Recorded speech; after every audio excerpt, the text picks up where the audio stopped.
لا إله إلا الله محمد رسول الله. لا إله إلا الله محمد رسول الله. السلام علیکم ناظرین، میں محمد ثاقب رضا، آپ دیکھ رہے ہیں محمد نالج۔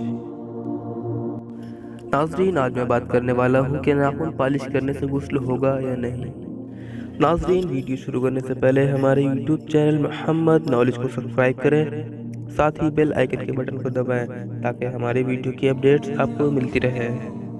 ناظرین، آج کل کے معاشرے میں لڑکی غسل اور ناخن پالش کرتے وقت پانی ناخنوں پر نہیں لگتا بلکہ پالش پر لگ کر پھسل جاتا ہے اور سرے سے ہی غسل نہیں شراب سے بنتی ہے، جو شریعت میں سخت حرام ہوا گناہ ہے۔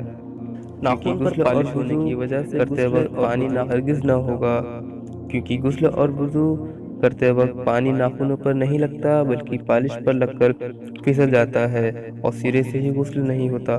جب غسل ہی نہ ہوا تو ناپاک ہی رہا، اور ناپاک کی حالت میں نماز پڑھی تو نہ ہوگی، اور جان بوجھ کر ناپاک رہنا سخت گناہ و حرام ہے۔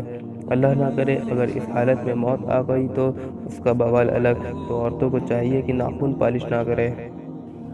ناظرین، اگر آپ کو ہماری ویڈیو پسند آئی ہو تو ہمارے یوٹیوب چینل محمد نالج کو سبسکرائب کریں، ساتھ ہی بیل آئیکن کے بٹن کو دبائیں اور زیادہ سے زیادہ شیئر کریں۔ اللہ حافظ۔